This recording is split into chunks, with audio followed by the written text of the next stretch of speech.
છે? ધર્મ આ જગતમાં ઘણા વર્ષોથી સમજાવવા માટે ભગવાન સ્વયં પણ આવ્યા છે, પણ દરેકના મતે ધર્મની વ્યાખ્યા અલગ અલગ છે. મારા મત મુજબ ધર્મ એ સર્વસ્વ છે. શું જ્યોતિષથી ભાગ્ય પરિવર્તન થઈ શકે છે? જો ભાગ્ય છે એ પરમાત્મા દ્વારા નિર્મિત છે. દરેકના જીવનમાં તકલીફો આવવાની બિંગ એસ્ટ્રોલોજર મારી લાઈફમાં પણ તકલીફો આવે છે. ધાર્મિક કાર્યો કરું છું, પણ એનાથી એ તકલીફો હારે લડવાની મને શક્તિ મળી રહી. તમારા જીવનમાં 5 દિવસ પછી, 5 વર્ષ પછી, 5 મહિના પછી તકલીફો આવવાની જ છે. ધર્મ એને લડવા માટે તમને મજબૂત કરે. આપણા જ્યોતિષમાં મહાદેવની પૂજાનું બહુ જ મહત્વ હોય છે, તો એ કેમ હોય છે? ગ્રહો આપણો આયામ કેવો છે? આપણે મનુષ્ય લોકમાં રહીએ. આપણા ઉપર પિતરલોક છે, એના ઉપર ગ્રહલોક છે, એના ઉપર બ્રહ્મલોક, વૈકુંઠ, કૈલાસ અને પરબ્રહ્મ, જે બધાથી ઉપર છે. એની વાત છે, એ મહાદેવ. જ્યોતિષ શાસ્ત્ર એવું શાસ્ત્ર છે કે જેમાં તમે બિલીવ કરો તો તમને ઘણા ફાયદા થાય એવા છે. હેલો એવરીવન, આજે એવા જ એક સરસ મજાના જ્યોતિષ શાસ્ત્રી હરદીપ જોશી સર આપણી સાથે છે, જેઓ 18 વર્ષથી જ્યોતિષ શાસ્ત્રમાં એક્સપર્ટ છે. એમની એક્સપર્ટી છે ભાગવત કથામાં અને એઓ સ્પિરિચ્યુઅલ હીલિંગ પણ કરે છે. આજે આપણે એમની સાથે થોડી ચર્ચા કરીશું. Hello sir. Hello ma'am. તો આજે અમે થોડું જાણકારી મેળવવા માંગીએ છીએ જ્યોતિષ શાસ્ત્ર વિશે. તો મારો ફર્સ્ટ ક્વેશ્ચન તમારાથી છે, સર ધર્મ શું છે? નિશાજી, ધર્મ આ જગતમાં ઘણા વર્ષોથી સમજાવવા માટે ભગવાન સ્વયં પણ આવ્યા છે, પણ દરેકના મતે ધર્મની વ્યાખ્યા અલગ અલગ છે. મારા મત મુજબ ધર્મ એ સર્વસ્વ છે. કોઈનું ઈશ્વરને માનવું એ જ ધર્મ નથી. કોઈ કહે છે કે હું મંદિરે નહીં જાઉં, તો એ નહીં જવું એ પણ ધર્મ છે. કોઈ કહે છે કે હું મંદિરે જઈશ, તો એ પણ ધર્મ છે. વોટેવર કે જે તમને એક ડિસિપ્લિનમાં રહેવા માટે ગમવું કરે છે, જે તમને ડિસિપ્લિનમાં રહેવું ગમે છે, જે કામ કર્યાથી તમને કંટાળો નથી આવતો, જે કામ કર્યાનો તમને આનંદ આવે છે, જે કંઈ છોડ્યાનો તમને આનંદ આવે છે, આ બધું જ ધર્મ છે. એક્ઝેક્ટલી. અમારો સેકન્ડ ક્વેશ્ચન એ છે કે કોઈ માણસ ધાર્મિક હોય તો એના શું ફાયદા છે? ધાર્મિકતાના ફાયદા તો ઘણા બધા છે. જેમ કે સૌથી પહેલી વસ્તુ કે આપણે અત્યારે જે 2025માં જીવી રહ્યા છીએ, 2019 પછીનો જે COVID-19 પછીનો સમય આવ્યો, એમાં આપણને પ્રકૃતિએ સમજાવ્યું કે આપણી માનસિક હેલ્થ આપણા માટે કેટલી ઇમ્પોર્ટન્ટ છે. તમે મને એક પણ ધાર્મિક વ્યક્તિ એવો બતાવો કે જે વધારે પડતો સ્ટ્રેસમાં હોય. દરેકના જીવનમાં તકલીફો આવવાની જ છે. બિંગ એસ્ટ્રોલોજર મારી લાઈફમાં પણ તકલીફો આવે છે. હું પણ ડૉક્ટર પાસે જ જાઉં છું, હું પણ ધાર્મિક કાર્યો કરું છું, પણ એનાથી એ તકલીફો હારે લડવાની મને શક્તિ મળી રહી છે. જ્યારે ધર્મના માર્ગમાં તમે ચાલી રહ્યા છો તો તમે એક વાત બહુ સરળ રીતે જાણો છો કે દરેક વસ્તુ નિર્મિત થઈ ચૂકી છે. તમે જસ્ટ એને યાત્રા કરી રહ્યા છો. તમારા જીવનમાં 5 દિવસ પછી, 5 વર્ષ પછી, 5 મહિના પછી તકલીફો આવવાની જ છે. ધર્મ એને લડવા માટે તમને મજબૂત કરી રહ્યો છે. તો ધાર્મિક હોવાનો સૌથી મોટો ફાયદો તમારી હેલ્થ તો છે જ, તમારી મનસ્થિતિ તો છે જ, અને એની અંદર તમારી અંદર રહેલું તમારું સ્પિરિટ છે કે જે કોઈ પણ પરિસ્થિતિમાં તમને ડગવા દેતું નથી. શું જ્યોતિષથી ભાગ્ય પરિવર્તન થઈ શકે છે? જો ભાગ્ય છે એ પરમાત્મા દ્વારા નિર્મિત છે, અને રામચરિત માનસ પણ કહે છે કે સકલ પદાર્થ હૈ જગમાહી ભાગ્ય વિના નર પાવત નહીં. આ દુનિયાની એક પણ વસ્તુ એવી નથી કે જે ભાગ્યથી નિર્મિત ના હોય. દરેક વસ્તુ, મેં પહેલાં પણ કહ્યું એમ, અત્યારે પણ કહી રહ્યો છું કે હું તમારા સામે જે કાંઈ પણ બોલી રહ્યો છું એ મારું ભાગ્ય છે. જે લોકો સાંભળશે એ એમનું ભાગ્ય છે. એમાંથી કદાચ કોઈ વાત એને ગળે ઉતરી જશે તો એ પણ એનું ભાગ્ય છે. ભાગ્યથી કોઈ વસ્તુ પરિવર્તિત થઈ ન શકે, કારણ કે ભાગ્ય પોતે જ નિર્મિત છે. આપણે ભાગ્યની તરફ યાત્રા કરી રહ્યા છીએ. જ્યોતિષથી તમારું ભાગ્ય બદલાઈ ન શકે, પણ જરૂર એવું કહી શકું તમારું ભાગ્ય તમને સમજાઈ શકે. સમજવું અને બદલવું અલગ વસ્તુ છે. કોઈ તમારી લાઈફમાં હું કહીશ કે 2 મહિના પછી તમારી લાઈફમાં 29 માર્ચે શનિ મહારાજ બદલાઈ રહ્યા છે, તો નિશાજી તમારો ટાઈમ ખરાબ આવી રહ્યો છે. ઇટ મીન્સ કે એવું નથી તમે હેરાન થવાના છો. એનો મતલબ એવો છે કે તમારે અવેર રહેવાનું છે કે તમારે એવી જગ્યાએ તમારી વેલ્થ નથી લગાડવાની. તમે રોડ ઉપર જે ગાડી ચલાવી રહ્યા છો એની સ્પીડને તમારે ધીમી કરવાની છે. તમારે બને ત્યાં સુધી અનનોન લોકો ઉપર ટ્રસ્ટ નથી કરવાનો. તમારે તમારી સિક્યુરિટીને લઈને થોડું વધારે સેન્સિબલ બનવાનું છે. આ દુનિયાનો કોઈ પણ વ્યક્તિ કોઈ પણનું ભાગ્ય એટલે બદલી શકતો નથી, કારણ કે કોઈને કોઈની ખબર નથી. ઓલવેઝ પ્રિડિક્શન્સ હોય છે, યાની કે ઇટ ઇઝ પોસિબલ. આવી શક્યતાઓ હોય છે. હાર્ડ કોડેડ નથી હોતું કે આ જ થશે. એટલે પરિવર્તન જે નિશ્ચિત હોય ને એને બદલી શકાય. જે અનિશ્ચિત છે એને તમે કેવી રીતે બદલી શકશો? આવતીકાલથી તમે કોઈ કર્મને લઈને કર્મયોગમાં આગળ વધો, હું કહીશ કે તમે પેઇન્ટર ના જ બની શકો. તમે સારામાં સારી મહેનત કરશો, તમે પેઇન્ટર બની શકશો. તમારું પેઇન્ટર બનવાનું નિશ્ચિત નથી. તો એવું ના કહી શકાય કે કોઈ જ્યોતિષી કોઈનું ભાગ્ય બદલી શકે. પણ હા, એના ઉપર આવનારો સારો ટાઈમ અને ખરાબ ટાઈમને લઈ એની વર્કિંગ કઈ દિશામાં પ્રોગ્રેસ કરવી, એને કેટલા એના એફર્ટ્સ લગાડવા, કેટલી એની વેલ્થ લગાડવી, કયા પોટેન્શિયલથી એને જવું જોઈએ. 24 અવર્સમાંથી જ્યારે તમારો સમય તમારી ફેવરમાં છે તો તમારે કેટલા અવર્સ એ સમયને આપવા જોઈએ એ જરૂર પ્રેડિક્ટ કરી શકે. જ્યોતિષ શાસ્ત્ર એ શ્રદ્ધા છે કે અંધશ્રદ્ધા? જ્યોતિષ શાસ્ત્ર એ શ્રદ્ધા પણ છે અને થોડી અંધશ્રદ્ધા પણ છે. શ્રદ્ધા અને અંધશ્રદ્ધાની વચ્ચે એક પાતળી ભેદરેખા છે. એક વાત તમે મને કહો, તમે કોઈ પણ તમારો સગા સ્નેહી કોઈ માંદું પડે છે તો આપણે શું કહીએ છીએ? દવા અને દુઆ. યાની કે પહેલા આવે છે દવા. તો કોઈ બી જ્યોતિષી, હું 18 વર્ષથી પ્રેક્ટિસ કરું છું, તો મેં આજ સુધી ક્યારેય કોઈની કુંડળી જોઈને એવું નથી કીધું કે તમે ડૉક્ટર પાસે ના જાઓ. કારણ કે હું જ માંદો પડું ત્યારે હું ડૉક્ટર પાસે જાઉં છું. રામચરિત માનસમાં આપણે સૌ જાણીએ છીએ કે જ્યારે મેઘનાદ દ્વારા લક્ષ્મણજીને બાણ મારવામાં આવ્યું ત્યારે હનુમાનજી સંજીવની લેવા જાય છે. સંજીવની ઇટ્સ અ મેડિસિન. તો ભગવાન તો પરબ્રહ્મ હતા, એને કેમ તરત જ એ જ જગ્યા ઉપર મંત્ર બોલીને સાજા ના કરી દીધા? તો જ્યોતિષ એ શ્રદ્ધા એ માટે છે કે તમારો ગુરુ બળવાન છે તો હું તમને કહીશ તમારા બર્થ ચાર્ટ ઉપરથી તો તમને ખબર પડશે કે તમારે કયા એંગલમાં મહેનત કરવાની છે. જ્યોતિષ અંધશ્રદ્ધા એ માટે કહી શકું કે ભાઈ કોઈ એવું માનતું હોય કે હું મારું આયુષ્ય સ્થાન બળવાન છે તો મન ફાવે તેમ ગાડી ચલાવીશ, મન ફાવે તે ખાઈશ અને હું ડેથ પેનલ્ટીને રોકી શકીશ, તો જરૂર અંધશ્રદ્ધા છે. પણ જો એ તલવાર છે જ્યોતિષ, કે એનો ઉપયોગ તમે કેવી રીતે કરો છો. આપણે કહીએ ને કે વેપન્સ હોય છે, તમારા પાસે પણ છે, મારા પાસે પણ છે, એનો યુઝ કેવી રીતે થઈ શકે એ જ્યોતિષ છે. તો જ્યોતિષ શ્રદ્ધા પૂરેપૂરી છે. જો તમે એને સારી રીતે ઉપયોગ કરો તો મારી નજરમાં એ સંપૂર્ણ શ્રદ્ધા છે. કારણ કે અત્યારના સમયમાં સૌથી વેલ્યુએબલ થિંગ્સ કોઈ હોય તો એ ટાઈમ છે. તો જો તમને ખબર પડશે કે તમે ઓછા ટાઈમમાં કેવી રીતે પ્રોગ્રેસિવ થઈ શકશો તો એની માટે જ્યોતિષનો સહારો લેવો જોઈએ. બટ હેલ્થના કેસમાં ફર્સ્ટ તમારે ડૉક્ટર પાસે જવું જોઈએ. એ બી હું બિંગ એસ્ટ્રોલોજર બધાને કહી રહ્યો છું કે હેલ્થની વાત આવે તો પહેલાં તમે ડૉક્ટરનો કોન્ટેક્ટ કરો, દવાની સાથે દુઆ કરો, ત્યારે તમે જલ્દી સાજા થશો. 100%ની વાત છે સર. Thank you. આપણા હિન્દુ ધર્મમાં સંસ્કારોનું શું મહત્વ છે? હિન્દુ ધર્મ જ સંસ્કાર છે. હિન્દુ ધર્મના પાયા સંસ્કાર ઉપર જ નિભેલા છે અને શાયદ મારા નજરમાં ડેફિનેશન ઓફ સંસ્કાર એ જ હિન્દુ છે. આજે તમે કોઈ પણ વ્યક્તિને આઈડેન્ટિફાઈ કેવી રીતે કરો છો કે નિશાજી તમે એક સારા એન્કર છો, યાની કે તમારી પ્રોફાઇલથી લોકો તમારા પાસે અપેક્ષા રાખે છે. તમે હિન્દુ છો તો લોકો, સમાજ, સોસાયટી, આસપાસના લોકો તમારા પાસેથી અપેક્ષા રાખે છે. જેમ કોઈ ધનવાન હોય છે તો એની પાસેથી સોશિયલ લોકો અપેક્ષા રાખે છે કે 2-5 રૂપિયા ચેરિટીમાં વાપરે, કે કોઈ ધર્મનું કામ કરે, કોઈને હેલ્પ કરે, બીકોઝ ઓફ એની પાસે છે. તો જ્યારે તમે હિન્દુ ધર્મમાં છો તો તમે મસ્ટ બી સંસ્કારી છો. સંસ્કારોનું મહત્વ એ છે કે સૌથી પહેલો સંસ્કાર જે છે એ હિન્દુ ધર્મ એ જ છે કે આપણે કહીએ છીએ કે જલે વિષ્ણુ, સ્થલે વિષ્ણુ, વિષ્ણુ પર્વત મસ્તકે, જ્વાલામાલા કુલે વિષ્ણુ, સર્વ વિષ્ણુમયમ જગત. તમારો અને મારો આરાધ્ય છે એ આપણને એ સમજાવે છે કે તમારા આડોશી પાડોશીમાં નહીં, આસપાસના દરેક કણમાં ભગવાન છે. તો આપણે કેવી રીતે ધર્મ જાતિના નામ ઉપર લડાઈ કરી શકીએ? આપણે કેવી રીતે કોઈનું અહિત કરી શકીએ? કેવી રીતે આપણે કોઈને ઓનલાઈન ફ્રોડ કરીને એના પૈસા લઈ શકીએ? કેવી રીતે આપણે કોઈને મોહમાં નાખીને કે લોભ આપીને એનું દ્રવ્ય લઈ શકીએ જો આપણે હિન્દુ હોઈએ તો? અને અન્યત્ર ધર્મોમાં પણ આ જ બતાવ્યું છે. ભગવાનની કૃપાથી મને એ પણ વાંચવાનો અવસર મળ્યો છે. તો મારી નજરમાં સંસ્કાર એ છે કે કોઈનું અહિત ના થવું જોઈએ. તમે કદાચ સવારે દીવો નહીં કરો, ભગવાનને નમસ્કાર કરીને જાઓ, વાંધો નહીં, પણ સૌથી પહેલો પરમાત્મા તમને તમારા પાડોશીમાં દેખાય, તમારા કલીગમાં દેખાય. કારણ બીકોઝ ઓફ તમે હિન્દુ છો. તમે હિન્દુ છો તો ખાલી ને ખાલી લોકોને યુનિવર્સ પણ એક્સપેક્ટેશન્સ રાખે છે તમારા પાસે કે તમે એક ગુડ હ્યુમન બિંગ હોવા જોઈએ, તમારા અંદર કાઇન્ડ હોવો જોઈએ, તમારા અંદર લવ હોવો જોઈએ. જો તમારા અંદર એ નથી તો શાયદ hope you can understand what I want to say. Well said sir. આપણે પણ કુંડળીમાં બહુ બિલીવ કરીએ છીએ, તો શું લગ્ન પહેલા કુંડળી મેળવવી જોઈએ? 100% મેળવવી જોઈએ.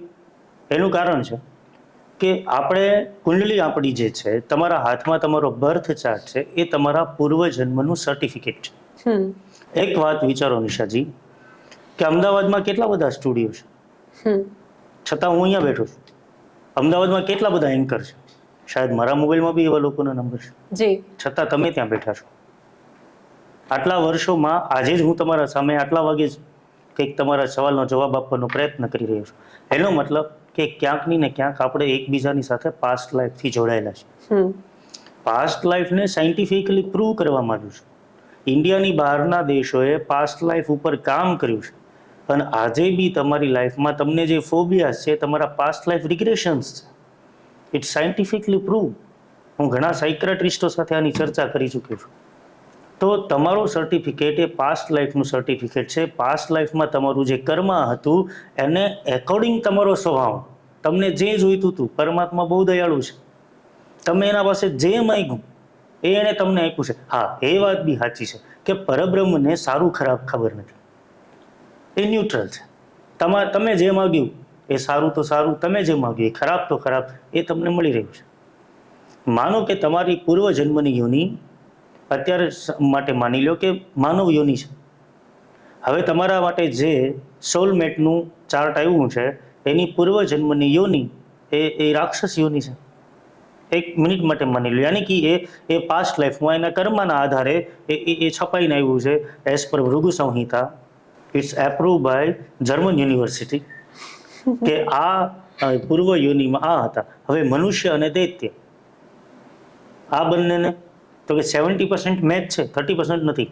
પણ માની લ્યો કે તમે તમારી પૂર્વજન્મની યોનિ દેવ યોનિ છે અને એમની દૈત્ય યોનિ છે, તો દેવ અને દૈત્ય મિસમેચ. એની યોનિ કેમ દૈત્ય જ છે? તો એનો જવાબ તમને એના સ્વભાવ પરથી મળે કે એક છે કે એને શાંત રહેવું ગમે છે, એ બહુ શાંત છે. એક છે એને ઉછળકૂદ કરવી ગમે છે. Opposite totally opposite personality. હવે ઓપોઝિટ પર્સનાલિટી મેરેજ કરશે, ક્લેશિસ જ થવાના છે. દરેક ભ્રુકુટ લઈ લો, યોની લઈ લો, નાડી લઈ લો, તમારી બંનેની સેમ નાડી છે, બરોબર? તો એનો મતલબ કે તમે એક જ હેરાર્કીથી બિલોંગ કરી રહ્યા છો. તમારી હેરિડિટી, તમારું ડીએનએ ક્યાંક ને ક્યાંક 15-20 પેઢી, 50 પેઢી પહેલા એક જ એવિડન્સમાંથી આવી રહ્યું છે. જો એક જ એવિડન્સમાંથી એ ડીએનએ આવે, તમને ખબર છે કે એક વાત કહું કે હિન્દુ ધર્મ સિવાય અન્યત્ર ધર્મો, હું કોઈનું નામ નથી લેતો, પણ જ્યાં બહુ નજીકના રિલેશન્સમાં મેરેજ થાય છે, રાઈટ? તમે એ બી એક ગ્રાફ કઢાવો કે મેન્ટલી એબનોર્મલ કઈ જગ્યાએ જોવા મળે છે. આપણા ગાયનેકોલોજીસ્ટ કહે છે કે જેમ ડીએનએનું વેરિએશન્સ મળશે, એનું કોમ્બિનેશન્સ આવશે તો પ્રોડક્ટ સારી નીકળશે. હવે નાડી દોષ, એનો મતલબ કે તમે એક જ તમારું એસિડિક બેઝિક, એનું એસિડિક બેઝિક એક જ ફોર્મ્યુલામાં જઈ રહ્યું છે.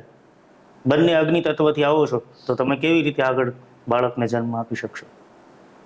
યા તો બંને શુક્રથી જ આવો છો તો તમે કેવી રીતે આગળ બાળકને જન્મ આપી શકો? તો આ રીઝન છે કે બર્થ ચાર્ટ મેળવવો આવશ્યક છે.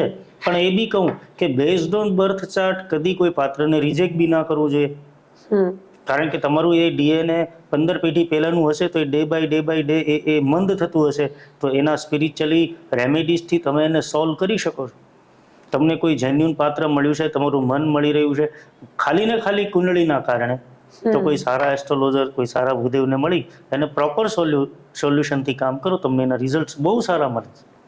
અને મેં એવી ચેલેન્જીસ લીધેલી છે કે ભલે આની કુંડળી ના મળતી હોય, પણ આનું મન ના દુભાવો, આના લગ્ન કરવા દો, હું જવાબદારી લઉં છું. અને ઠાકોરજીએ મને સાચો સાબિત કર્યો છે. તો જન્મ ચાર્ટ મેળવવો એટલે જરૂરી છે કે તમને ખબર પડશે કે તમારું સોલમેટ કઈ પ્રકૃતિનું છે, તો તમે બિફોર મેરેજ રેડી થશો કે તમારે કેટલા કોમ્પ્રોમાઇઝીસ કરવાના છે. અને if you are ready for same, then you can proceed. એટલા માટે હું કહીશ કે તમારા સવાલનો જવાબ કે બર્થ ચાર્ટ મેળવવો જોઈએ. માંગલિકનો મતલબ શું થાય અને શું માંગલિક હોવું એ ખરાબ વસ્તુ છે? ભગવાને જે સૃષ્ટિ બનાવી છે એમાં કાંઈ પણ ખરાબ નથી, તો માંગલિક હોવું કેવી રીતે ખરાબ હોઈ શકે? યુ નો કે માંગલિક હોવું ઈ સ્પેશિયલી ફોર લેડીઝ, કે જ્યારે કોઈની દીકરી માંગલિક હોય છે તો એના પેરેન્ટ્સ બહુ સેન્સિટિવ બની જાય છે. પણ એનું રીઝન તમે જાણ્યું? માંગલિક લોકો સૌથી વધારે ચોઇસ ઓરિએન્ટેડ હોય છે. કે હું ફોન વાપરીશ તો આઈફોન જ વાપરીશ, હું 2 વર્ષે એકવાર કપડાં લઈશ, પણ હું બ્રાન્ડને જ ચોઈસ કરીશ, બીકોઝ ઓફ કે એ એની લાઈફથી કંઈક એડવાન્સ ચાલી રહ્યા છે. અને દીકરીઓમાં જ કેમ મંગલિક લઈને ચિંતા છે? આપણા શરીરમાં પંચમહાભૂત છે, એમાં લોહીનો કારક છે એ મંગળ ગ્રહ છે. હર મહિને એની બ્લડ સાયકલ ચેન્જ થવાની છે, યાની કે એના શરીર ઉપર મંગળનો પ્રભાવ વધારે છે. અને એ જ રીઝનથી આપણે જોઈએ કે જ્યારે એનું ફોર્મેશન ચાલી રહ્યું હોય ત્યારે એ ચીડચીડા હોય, એંગર હોય, તમે મારા કરતાં વધારે સમજી શકો યસ છો, યસ. હે ને? તો માંગલિક હોવું ખરાબ નથી. હવે તમે વિચારો કે એક વ્યક્તિ છે કે જે બહુ એડવાન્સ 2025માં 2027ની સોચ ધરાવે છે. હવે એના લગ્ન તમે 2024ની માઇન્ડસેટ વાળા હારે કરી દેશો, જેની કે એક છે કે જેને લડવું છે, દોડવું છે, ચડવું છે, અને એક કે છે કે ના બરોબર છે. તો આ બંને કેવી રીતે મેચ થાય? માંગલિક હોવું સહેજ પણ ખરાબ નથી, પણ માંગલિકની સામે માંગલિકને જ ગોતવામાં આવે એનું રીઝન ખાલી ને ખાલી બેઝડ ઓન એસ્ટ્રોલોજી આ છે કે એ એક સ્પેશિયલ એનર્જીની હારે એ લોકોનું જીવન હોય છે. એની ચોઈસ એક નોર્મલ હ્યુમન બિંગ કરતાં કંઈક ક્રિએટિવ, કંઈક યુનિક હોય છે. એને કેવું છે કે કંઈક સમથિંગ યુનિક જોઈએ, એ કોમનમાં નહીં બિલીવ કરે. તમે તમારા કોઈ માંગલિક હશે ફ્રેન્ડ તો તમે જોઈ લેજો કે એને એ કોમન થિંગ છે, એ દરેક ઓબ્જેક્ટને એક અલગ એંગલથી જોવાનો એનો નજરિયો હોય છે.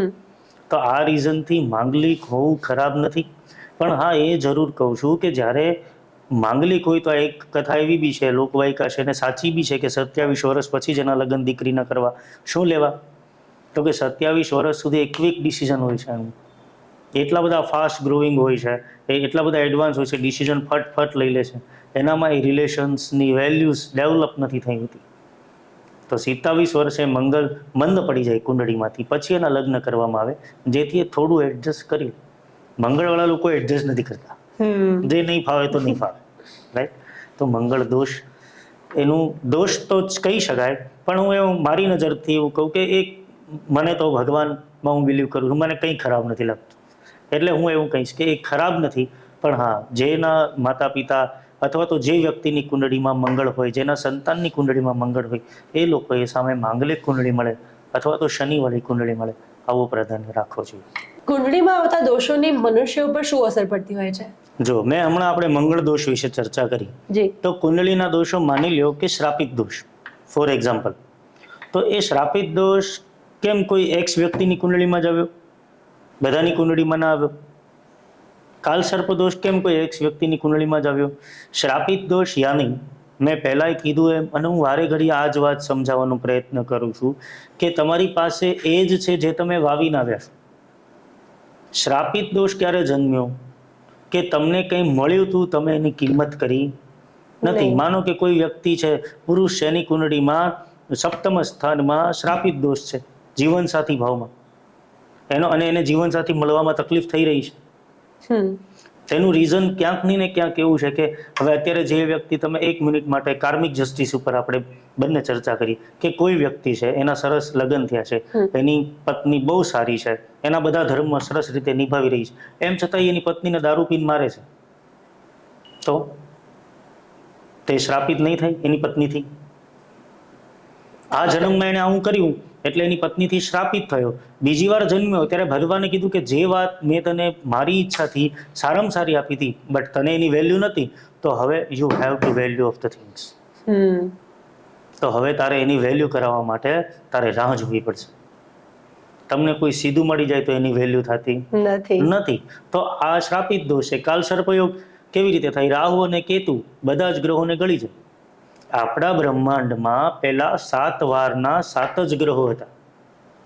પહેલા 7 ગ્રહો હતા, એના ઉપરથી એના 7 વાર છે. અને સૂર્યમાંથી પ્રકાશ પણ કેટલા નીકળે છે? 7. 3જા 4થા ધોરણમાં આપણે ભણતા હતા જાનેવાલી પીનારા, રાઈટ? પછી આપણે સૌ જાણીએ કે સમુદ્ર મંથન થયું, અમૃત પાન કરી ગયો રાહુ, એટલે 7 ને 2 9 થયા. આદિદેવ અને પ્રત્યાદિદેવ મળીને 44 થયા. આજે બી એ ઋષિ મુનિઓ વર્ષો પહેલા કહી ચૂક્યા હતા કે 44 છે. હજી તમે યુરોનસ, નેપ્ચ્યુન અને પ્લુટો સુધી જ પહોંચ્યા છો, કોઈ ટેલિસ્કોપ, કોઈ સાયન્સ વગર. તો હવે એ જે ગ્રહો છે એનાથી સંયોજનથી જે દોષોનું સર્જન થયું, તો રાહુ અને કેતુ બધા ગ્રહોને ગળી ગયા. હવે આટલી ચર્ચા પછી એક સિમ્પલ લોજિક તમને ખબર પડી ગઈ કે રાહુ અને કેતુની અંડરમાં બધા ગ્રહો આવી ગયા. યાની કે જે ગ્રહો એને પોઝિટિવ વાઇબ્સ આપતા હતા, જે ગ્રહો એને સ્ટ્રેન્થ આપતા હતા, જે ગ્રહો એને ભાગ્યમાં સપોર્ટ કરતા હતા, આ બધા ગ્રહોને રાહુ કેતુ એના સુધી એના વાઇબ્સ પહોંચવા દેતો નથી. એટલે કાળ સર્પદોષ સર્જાનો. હવે તમે મહેનત કરો ને તમને એનું પરિણામ નથી મળી રહ્યું, તો તમારે કાળ સર્પદોષ શાંતિ કરવી જોઈએ. અને હું તો એવું કહું છું, બધાને કહું છું, પર્સનલ કાઉન્સિલિંગ કરું છું એને બી કહું છું કે આજના સમયમાં જો તમે 100 રૂપિયાની મહેનત કરો છો અને તમને 45-50 રૂપિયા મળી રહ્યા છે, તો તમારી લાઈફમાં જ્યોતિષનો કોઈ રોલ જ નથી. જો તમે 200 રૂપિયાની મહેનત કરો અને 20 મળી રહ્યા છે, તો જ તમારે કન્સલ્ટિંગ કરાવવું છે. તો દરેક વસ્તુ મેટર કરે છે. કાલસર્પ દોષ હોય, શ્રાપિત દોષ હોય, અંગારક, સૂર્ય મંગળથી અંગારક યોગ થાય છે. હવે હું કહીશ કે તમારી કુંડળીમાં સૂર્ય મંગળથી અંગારક યોગ છે, એનો મતલબ તમારી અંદર સૂર્યનું તત્વ પણ અગ્નિ તત્વ છે, મંગળનું તત્વ પણ અગ્નિ તત્વ છે, એક જ જગ્યા ઉપર બંને એક જ હાઉસમાં છે. તો તમારા અંદર એંગર અગ્નિ તત્વ વધી રહ્યું છે, એટલે એંગર વધી રહ્યો છે, તમને એસિડિટી થઈ રહી છે, તમે કોઈ બી વસ્તુને ડિફેન્સિવ જ જોવો છો, તમારા અંદર કાઇન્ડ ઓછું છે. હવે આના કારણે શું થાય, તમે ઓલવેઝ યા તો ઓપ્શનલમાં નીકળશો યા તો લોકો તમારાથી દૂર થશે. બીકોઝ ઓફ તમારો વાંક નથી, તમારા અંદર અગ્નિ તત્વ ઇનબેલેન્સ છે, શોર્ટ એન્ડ સ્વીટ. એનું રીઝન છે અંગારક યોગ. કારણ કે સૂર્યમાંથી 7 કિરણો જે નીકળે છે એ તમારી અંદર રહેલા પંચમહાભૂતોનો ખોરાક છે, એને બેલેન્સ કરે છે. હવે તમારા જ એક પૂર્વજન્મના કારણે અંગારક યોગના હિસાબે એ અગ્નિ તત્વ અપ જઈ રહ્યું છે, તો તમને પ્રોબ્લેમ થવાના. તો તમારે એને સોલ્યુશન કરાવી દેવું છે. એટલે દોષો આવી રીતે કામ કરે છે, એની અસર સીધી તમારા હારે જોડાયેલી હોય છે. કારણ કે આપણું શરીર એ પંચમહાભૂતોનું બનેલું છે. એ પંચમહાભૂત પ્રકૃતિ છે, 9 ગ્રહ તમારી અંદર જ છે, સૂર્યનારાયણ ગ્રહોના રાજા છે, એના માધ્યમથી એ ગ્રહો બેલેન્સ થઈ રહ્યા છે. નાનું બાળક 2-3 દિવસનું હોય છે, પછી કેમ તમે એને તરત તડકામાં લઈ જાઓ છો વિટામિન ડી આપવા માટે? સનલાઇટ વગર આપણે કેમ જીવી શકશું? કારણ કે ગ્રહોને બેલેન્સ કરવાનું કામ કરે છે. એ રાજા છે, એને ખબર છે કે મારી જે સેના છે એમાંથી મારે કોને કેટલા મોકલવાના. એટલે દોષો તમારી કુંડળીના હોય તો એવું નથી એ ખરાબ વસ્તુ છે, પણ એને સોલ્વ કરાવવાથી તમારી લાઈફ મોર પ્રોગ્રેસિવ બને, એ બી સાચું છે. બહુ જ સહજ છે. Thank you. લગ્નમાં ગોદરેજની પૂજા શું કામ થાય છે? જુઓ નિશાજી, સૌથી પહેલા તો આપણે એ સમજવાનો પ્રયત્ન કરીએ કે લગ્ન શું કામ થાય છે. હે ને? આપણા જીવનના 16 સંસ્કારોમાંથી 15મો સંસ્કાર વિવાહ સંસ્કાર છે. પહેલો સંસ્કાર ગર્ભાધાન સંસ્કાર છે, કે જે માના ઉદરમાં હોય છે, અને એ જીવાત્મા અને ભગવાનની વાત છે. એ માં જે છે ગર્ભિણી, એને 1 મહિના પછી ખબર પડે છે કે ગર્ભવતી છે. તમે એ સેકન્ડને વિઝ્યુલાઇઝ કરો કે જ્યારે જીવ આવ્યો હશે, એ કોને ખબર હશે? 2 જણાને. એક ભગવાનને, બીજું એ જીવને. યાની કે પહેલો સંસ્કાર આપણને કોણ આપે છે? ભગવાન. છેલ્લો સંસ્કાર છે એ અગ્નિ સંસ્કાર છે. ત્યારે બી આપણે નિશ્ચેતન થઈ ગયા છીએ, પણ આપણી ચેતના ક્યાંથી કયા માર્ગમાં જવાની છે એ 2 જણાને ખબર છે, આપણને અને ભગવાનને. પહેલો અને છેલ્લો ભગવાનનો થયો. હવે આપણાથી ચાલુ કરીએ તો 15મો વિવાહ સંસ્કાર છે. તમે જુઓ, કોઈને ત્યાં 40 વર્ષે કે 45 વર્ષે બાબુ આવે ને તો બી એ વિવાહ જેટલો ખર્ચો નથી કરતા. પણ લગ્ન કરવાનું ટાણું આવે તો એ ઉછીના લઈને પણ લગ્ન કરે છે. હવે તો સમય પરિવર્તિત થઈ ગયો છે. તમે ઘરે જઈને તમારા માતા પિતાના સમયમાં લગ્ન પત્રિકા હોતી હતી, એ પત્રિકા વાંચશો તો એમાં લખ્યું હશે વિધાતા ષષ્ઠે દિને લિખિતમ લગ્ન પત્રિકા. તમારા વિવાહ તમારા જન્મના 6થા દિવસે વિધાતાએ લખી નાખ્યા છે. કોઈ વ્યક્તિ, કોઈ બ્રાહ્મણ કરી શકતો નથી. એ પ્રારબ્ધ છે તમારો. હવે વિવાહ કોઈ માણસનો સંકલ્પ થાય કન્યાદાનનો, તો એ ભૂદેવ બોલે ને આપણે સાંભળવું જોઈએ. પહેલા તો લગ્નમાં આપણે ભૂદેવને ઇમ્પોર્ટન્ટ જ નથી આપતા. જો એક ખાલી એનો એક શબ્દ સાંભળો ને કે કન્યાદાન શું લેવા કરવામાં આવે છે, તો એ બોલશે કે વંશ વૃદ્ધિ અર્થે કન્યાદાન કરવામાં આવે છે. કન્યાદાન શું લેવા કરવામાં આવે છે? વંશ આગળ વધે એટલા માટે. સીધી વાત છે. હવે એની માટે તમે થોડું સાયન્સમાં આવો. વિવાહ પછી જ વંશ, કોઈને ત્યાં દીકરા દીકરી થાય છે, બરોબર. હવે સમય આગળ વધી ચૂક્યો છે, પણ આપણું જે હ્યુમન એનાટોમીમાં આપણે પ્રયત્ન કરીએ અંદર જવાનો, તો આપણા શરીરમાં બધી વસ્તુ હોય છે. થોડું હું તમને સાઈડમાં લઈ જાઉં છું તમને સમજાવવા માટે. બાળક જન્મે એને દાંત નથી હોતા. કેમ? એની માને વાગી છે. ભગવાનને ખબર છે એની માને વાગી જશે, એટલે ભગવાન એને દાંત આપતો નથી. પણ એનો મતલબ એવો નથી કે દાંત બનવાના જે મટીરિયલ્સ છે, જે હોર્મોન્સ છે, એ એનામાં નથી, પણ એનો હજી જરૂર નથી થઈ. એટલે એ કેવા હોય છે? સ્લીપિંગ મોડમાં, શયન મુદ્રામાં હોય છે. 6 મહિનાનું બાળક થાય એટલે ભગવાનને ખબર છે હવે આને હાર્ડ જમવાનું લેવાનું છે, હવે ખાલી લિક્વિડ ઉપર એ સર્વાઈવ નહીં કરી શકે, એટલે એને દાંત ઉગે છે.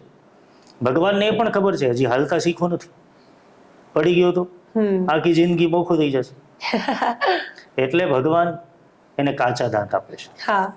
દેવો હાલતા શીખી જાય એટલે ભગવાન એને પાક્કા દાંત આપે છે.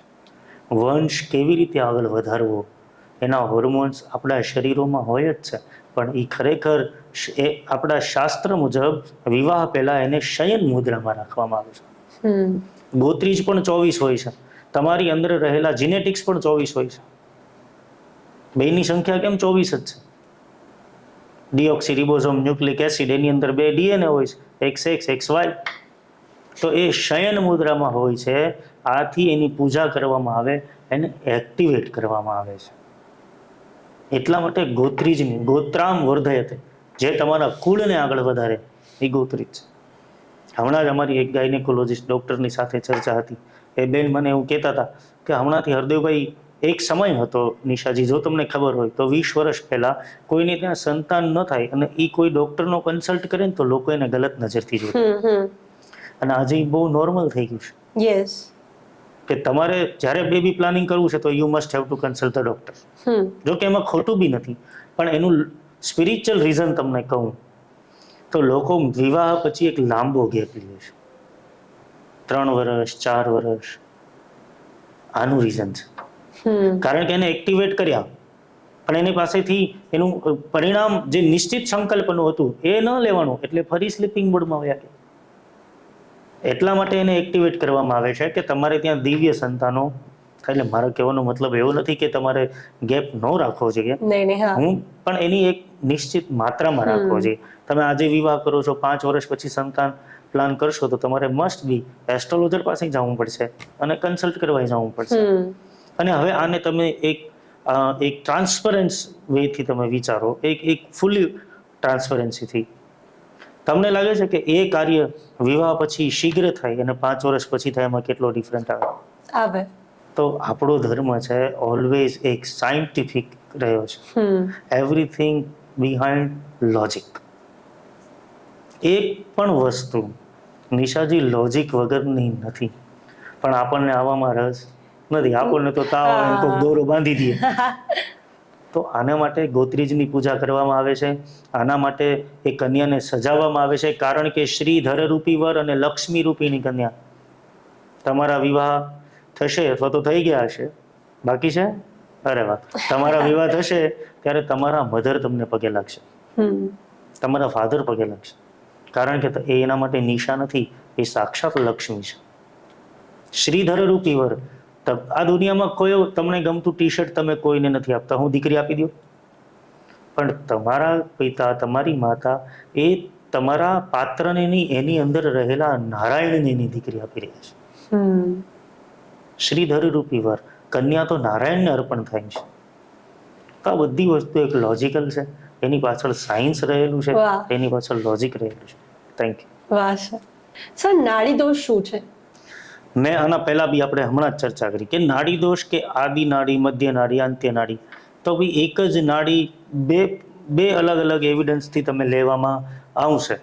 તો સ્પિરિચ્યુઅલી બાયોલોજિકલી એની જે પ્રોડક્ટ જે છે એ એટલી દિવ્ય નહીં જોવા મળે. તમે સમજો કે એક જ પાત્રમાં 2 એસિડ નાખી દઈએ તો એ ન્યુટ્રલ નહીં થાય, એક જ પાત્રમાં 2 બેઝ નાખી દઈએ તો એ ન્યુટ્રલ નહીં થાય. યા તો એસિડિક યા તો બેઝિક. એ બંનેની માત્રામાં જો એસિડિક માત્રા વધારે હશે તો દીકરીનો જન્મ થશે, બેઝિક માત્રા વધારે હશે તો દીકરાનો જન્મ થશે. પણ જ્યારે બંનેની અંદર એ એક જ હોર્મોનલ બેઝડ ઓન એસ્ટ્રોલોજી જોવા મળે છે, ત્યારે જ્યોતિષીઓ કહેતા હોય છે કે આની યા તો એક સ્પિરિચ્યુઅલ પૂજા કરાવડાવો, આ નાડી દોષને દૂર કરો, પછી તમે આ વિવાહ કરી શકો. આનું કારણ બાકી ડિટેલ હું આગળ બોલીશ. જ્યોતિષ શાસ્ત્રમાં નક્ષત્રોનું શું મહત્વ છે? નક્ષત્રોનું બહુ મહત્વ છે, બહુ એટલે બહુ જ. આપણા સૌના લાડીલા છે, ચોમાસું આવે એટલે આપણે એમને યાદ કરીએ છીએ, અમદાવાદના જ છે અંબાલાલ દાદા, હા રાઈટ. એ આગાહી કરે છે કે ભાઈ જી. આટલા ટાઈમે આ વરસાદ આવશે, જી અને હવે એ આવી બી રહ્યો છે. તો એ નક્ષત્રોને આધારે છે. તમે વિચારો કે જો ગ્રહો 9 હોવા છતાં આટલા પાવરફુલ હોય તો નક્ષત્રો તો 27 છે, 27 નક્ષત્રો છે, યાની કે 9 તેરીને 27, 3 ગણા. તો એ નક્ષત્રો આપણા ઉપર બહુ જ અસર કરી રહ્યા છે. તમે આ એસ્ટ્રોલોજી, આપણે આ પરંપરામાં છીએ ગુજરાતમાં, એટલે જો તમે સાઉથમાં જાઓ તો ત્યાં નક્ષત્ર જ્યોતિષ ચાલી રહ્યું છે. ધે આર બિલીવ ઇન મુહૂર્ત ઓનલી. તમે જોયું હશે કે 12 વાગે ને 1 મિનિટે જ કાર લેવાની તો લેવાની, એ કાર વાળો એમ કે 12:30 લો ને 10 લાખ ડિસ્કાઉન્ટ આપો, એ નહીં લે. તો એ નક્ષત્રો ટાઈમ ઝોન ઉપર કામ કરી રહ્યા છે. કે એ એક નક્ષત્ર જ્યોતિષનું સાયન્સ એવું છે કે 24 કલાકમાં 12 કલાક ને 12 કલાકના 2 સ્લોટમાં પહેલી 12 કલાકમાં 5 આવર્તનમાં તમારો ટાઈમ હોય છે, અને એમાં 1 આવર્તન તમારો પાવર મોડ હોય છે, યાની કે તમારી ફ્રીક્વન્સી યુનિવર્સ સાથે બહુ જ પાવરફુલ જોડાયેલી હોય છે. હવે આને તમે બી અનુભવ કર્યો છે. તમારા ઘણા મોટા કામ એવા છે કે જે 1 જ સેકન્ડમાં પૂરા થઈ ગયા હોય, અને બહુ ઇઝી વેથી. આ અનુભવ તમે કર્યો હશે. અને ઘણીવાર દૂધ લેવા જઈએ તોય ના મળે. એક્ઝેક્ટલી. આ નક્ષત્ર જ્યોતિષ છે કે કયા ટાઈમ ઉપર કયું કામ કરવું. એક્યુરેસી, કે જ્યારે યુનિવર્સ તમારા ફેવરમાં છે, તમે કંઈ બી કામ કરશો તો એ યુનિવર્સ પોતાના એફર્ટ્સ બી તમારા હારે લગાડી દેશે. તો તમારું મોટામાં મોટું કામ તમે જેને લઈને બહુ ચિંતા કરતા હશો, એ ફિક્શન ઓફ સેકન્ડમાં યા તો એકદમ ઇઝી વેથી પૂરું થઈ જશે. અને ક્યારેક તમે ટાઈમ તમારો ડેથ મોડમાં છે ને તમે ચાલુ કર્યું તો તમારું નાનુંમાંથી નાનું કામ છે એ પૂરું નહીં થાય. તો એ સાઉથના લોકો જે છે એ નક્ષત્ર જ્યોતિષમાં બિલીવ કરે છે. નક્ષત્રની આપણી હેલ્થ ઉપર બી અસર હોય છે. તમે કોઈની પણ કુંડળી લઈ આવો, એની મૂળ નક્ષત્રમાં એનો જન્મ હશે તો એને એલર્જી થઈ જતી હશે અને થઈ જ જતી હશે. આશ્લેષામાં જન્મ હશે, જ્યેષ્ઠામાં જન્મ હશે, મૂળ નક્ષત્રમાં જન્મ હોય ને ગ્રહણ યોગ હોય, એનો મતલબ જો માનો કોઈની કુંડળીમાં સૂર્ય અને ચંદ્ર એક જ ખાનામાં આવ્યા, હવે એનામાં એસિડ, અગ્નિ તત્વ અને જળ તત્વ બંને બેલેન્સ થઈ ગયું તો શું થવાનું? તમારી બોડીને ચિકાસ મળવી જોઈએ, સ્કિનને, એ નહીં મળે એટલે એને નાની નાની ફોડલી થઈ જશે, એને ઇન્ફેક્શન થઈ જશે. એનો ઉપાય બી શું છે? તો કે અમાવસના દિવસે સમુદ્ર સ્નાન કરવું. ગ્રહણ દોષનો, નક્ષત્ર દોષનો ઉપાય છે. એક ઉપાય, એની વિધિ બી કરાવવી પડે, 27 મૂળિયા અલગ અલગ વનસ્પતિઓના લાવીને, એ અલગ વાત છે. પણ હોમ રેમેડીઝ એનો છે અમાસના દિવસે સમુદ્ર સ્નાન કરવું. હવે અમાસના દિવસે ભરતી અને ઓટ આવતી હોય, દરિયાની નીચેના પેટાળમાં રહેલી વસ્તુ ઉપર આવતી હોય. તમે આજ સુધી જે આપણા માછીમાર ભાઈઓ છે જે સમુદ્ર ખેડવા જતા હશે, એ લોકોને ક્યારેય સ્કિન ઇન્ફેક્શન થતા નથી, કારણ કે દરિયો જ એસિડિક છે, એ કીટાણુને બાળી નાખે છે. એટલે નક્ષત્ર is parallel to important like ગ્રહ. સર, અમાવસ્યા શાંતિ શું છે? અમાવસ્યા એટલે એ તમારો ચંદ્ર જ્યારે હતો જ નહીં, યાની અમાવસ્યા એ ડાઉન તિથિ છે. એકમથી પૂર્ણિમા યુનિવર્સના વેવ્સ છે એ વાઇબ્સ અપર સ્ટેજમાં હોય છે, પૂર્ણિમાથી ડાઉનફોલ હોય છે, અને અમાવસ્યા એ ન્યુટ્રલ હોય છે. હવે જે માણસની કુંડળીમાં અમાવસ્યાનો જન્મ થયો છે, હવે જો ચંદ્ર પ્રકૃતિમાં જ નથી દેખાતો તો ચંદ્રના વાઇબ્સ એના ઉપર કેવી રીતે આવ્યા છે? વાત સમજો છો કે જ્યારે એને જન્મ લીધો ત્યારે એ જ સમયે એક સાથે એના ઉપર શક્તિપાત થવો જોઈએ, જે ગ્રહો, નક્ષત્રો, કરણ, યોગ, તિથિ, વાર બધાનો એ નથી થયો, બીકોઝ ઓફ કે ચંદ્ર હતો નહીં. ચંદ્ર મનનો કારક છે, યાની કે જિદ્દીપણું, પછી એની એજ કરતા નાનું જીવન જીવવું, 25 વર્ષના હોય પણ 23 વર્ષની જેમ ફ્લાવર પોટના ઘા કરતા હોય, અથવા તો એને સમજાવવા મુશ્કેલ હોય, અથવા તો એનું ગ્રાસ્પિંગ ડાઉન હોય, એક્ઝામ ફોબિયા હોય, વોટર ફોબિયા હોય, એ ઓલવેઝ ડરેલા રહેતા હોય કે મને કોઈ ફોલો કરી રહ્યું છે, મને મજા નથી આવતી, ડરીને રહેતા હોય, જેનામાં સ્ટેજ ફિયર હોય. આવા લોકો આમાં, કારણ કે ચંદ્ર મનનો કારક છે. હવે એનાથી ચંદ્રના વાઇબ્સ તમારા ઉપર નહીં આવે એટલે તમારું વેવરિંગ માઇન્ડ છે એ ચાલુ થશે. એટલે થોડા જ સમયમાં એ યા તો ફ્રિકવન્ટલી સાયકોલોજીકલ ટ્રીટમેન્ટ લેતા હોય અથવા એને સાયક્રાટિસ્ટને કન્સલ્ટ કરવામાં આવે, તો પછી એની માટે અમાવસ્યા શાંતિ કરવામાં આવે. એને ચંદ્રનું નંગ પહેરાવવામાં આવે, ચંદ્રની શાંતિ કરવામાં આવે.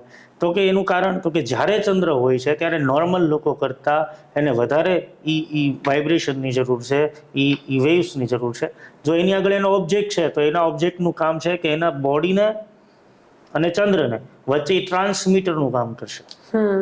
જેમ કે તમે શનિ પહેરો, ચંદ્ર પહેરો, રાહુ પહેરો, તો એનું કામ ટ્રાન્સમીટરનું છે. જે વસ્તુ તમારા બોડીમાં ઘટી રહી છે એને એક માત્રામાં તમારી સુધી પહોંચાડવી. એટલે અમાવસ્યા શાંતિ પણ જરૂરી છે. આપણા જ્યોતિષમાં મહાદેવની પૂજાનું બહુ જ મહત્વ હોય છે, તો એ કેમ હોય છે? વાહ, ખૂબ સરસ સવાલ પૂછ્યો. એમાં બી નિશાજી જાની અને હરદેવ જોશી, એટલે આમ તો આ બે બ્રાહ્મણોનો સંવાદ જી. થાય. અને આપણો ઈષ્ટ તો મહાદેવ. જી. મહાદેવની પૂજાનું એટલે મહત્વ હોય છે કે ગ્રહો, આપણો આયામ કેવો છે, આપણે મનુષ્ય લોકમાં રહીએ છીએ. આપણા ઉપર પિતરલોક છે, એના ઉપર ગ્રહલોક છે, એના ઉપર બ્રહ્મલોક, વૈકુંઠ, કૈલાસ અને પરબ્રહ્મ, જે બધાથી ઉપર છે. હા. એની વાત છે, એ મહાદેવ છે. હવે આ મહાદેવ જે સૃષ્ટિમાં છે જ નહીં, અને સૃષ્ટિના બંધારણ લાગુ પડતા નથી. બીજું કે બ્રહ્માજીએ જ્યારે સૃષ્ટિ બનાવી, મૈથુની સૃષ્ટિનો આપણે સૌ એ જીવન જીવી રહ્યા છીએ, તો એ મૈથુની સૃષ્ટિમાં બ્રહ્માજી દ્વારા નિર્મિત થઈ ત્યારે એમાં બધાયના કાર્યો સોંપવામાં આવ્યા છે. આ બધાયના કાર્યોમાં ગ્રહોનું કાર્ય પણ છે, પણ જે આ સૃષ્ટિમાં જ નથી, જેને આ બ્રહ્માની સૃષ્ટિ સાથે કંઈ લેવા દેવા નથી. હું એમ કહું કે જેનો જન્મ જ નથી. અજન્માનો લોકા કિમ વયવવંતોપી જગતામ. એ ઈશ્વર કે જે સર્વવ્યાપી, આ કાંઈ નહોતું ત્યારે બી હતું, અને જ્યારે આ બધું પ્રલય આવશે ત્યારે બી એ રહેશે. જેના માટે સુખ, દુઃખ, સ્તુતિ, નિંદા બધું જ સમાન છે. લોકો કહે છે કે મહાદેવ પર આ ચડાવવું જોઈએ, આ ચડાવવું. હું એમ કહું કે તમે મને એક પદાર્થ એવો આપો જે મહાદેવ ઉપર ના ચડતો હોય. એક પદાર્થ આપો. મહાદેવનો મતલબ છે સ્વીકાર. મને સ્વીકારી લેવું. તમે જેવા છો, જે પરિસ્થિતિમાં છો, જરૂરી નથી કે તમે રોજ તિલક કરતા હો, જરૂરી નથી કે તમે 2 કલાક પૂજા કરતા હો, જરૂરી નથી કે તમે મંદિરે જાતા હો, જરૂરી નથી કે તમે કોઈનું આમ કરતા હો. તમે જેવા પણ છો, મને સ્વીકાર છે, બીકોઝ ઓફ તમે મારા છો. હા, મહાદેવ છે. એ જન્મ્યા નથી એટલે કોઈ પણ ગ્રહની તાકાત નથી કે એને છૂઈ શકે, કારણ કે પ્રકૃતિના બંધારણમાં નથી. લોકો કહે છે કે મહાદેવજી આજે પૂછ્યા એટલે થોડું વિષયાંતર કરીને જવાબ આપવાનો પ્રયત્ન કરું છું, માફ કરજો. કે લોકો કહે છે કે શિવલિંગ જે છે એ કોઈનું અંગ છે. હું એમ કહું કે મહાદેવ તો નિર્વિકાર છે. એને તમે કોઈ અવયવ સાથે કે કોઈ ફિઝિકલ ઓર્ગન સાથે કેવી રીતે કનેક્ટ કરી શકો કે જેને પ્રકૃતિ જ નથી, કે જે નિરંજન, નિરાકાર, સર્વવ્યાપી છે. મહાદેવની પૂજા ગ્રહોને લઈને એટલા માટે કરવામાં આવે છે કારણ કે ગ્રહોથી મહાદેવ ઉપર છે. અને જ્યારે જ્યારે મહાદેવ આવ્યા છે પૃથ્વી ઉપર કોઈ નિશ્ચિત કાર્યને લઈને, ત્યારે કોઈ ગ્રહની તાકાત નથી કે એમને અડી શક્યા હોય. 29 માર્ચે શનિ મહારાજ આવશે, તમે બધા હનુમાન ચાલીસા લઈને બેસી જશો, બરોબર છે? તમે બોલો છો શંકર સુવન કેસરી નંદન, શંકર સ્વયં કેસરી નંદન. રામ ભદ્રાચાર્યજી આના ઉપર કીધું હતું. સાચી હનુમાન ચાલીસા છે શંકર સ્વયં કેસરી. વાહ. એટલે ક્યાંય સુવર્ણ ઇઝ રોંગ વર્ડ. એ ઘણા વર્ડ એવા છે કે જેના અપધ્વંશ થયા છે. વાહ. સુરત હતું તો સૂર્યપુર કહેવાતું હતું, હવે સુરત કહીએ છીએ. તો જે મહાદેવ કે જે પ્રકૃતિના બંધારણમાં નથી, એને ગ્રહો કેવી રીતે નડી શકે?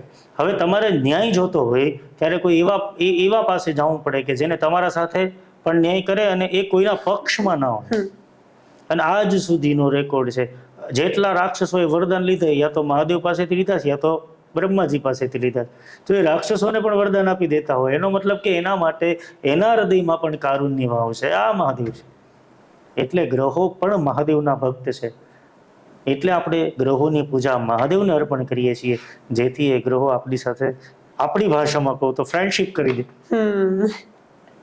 એટલે મહાદેવ સ્વયં મહાદેવ છે. શાયદ હું આખું પોડકાસ્ટ મહાદેવ વિશે બોલું તો એનું 0.00001% બી નથી, જી જી, પણ મેં મારો પ્રયત્ન કર્યો તમારા આગળ વાત મૂકવાનો. Very well said sir. તમારો ઓરા, તમારી વાઇબ બહુ જ એ ફીલ થઈ રહી છે ખરેખર, અને બહુ જ પોઝિટિવ, બહુ જ મજા આવી તમારી સાથે વાત કરીને. સો nice to meet you thank you. And thank you so much for joining us. Thank you ma'am.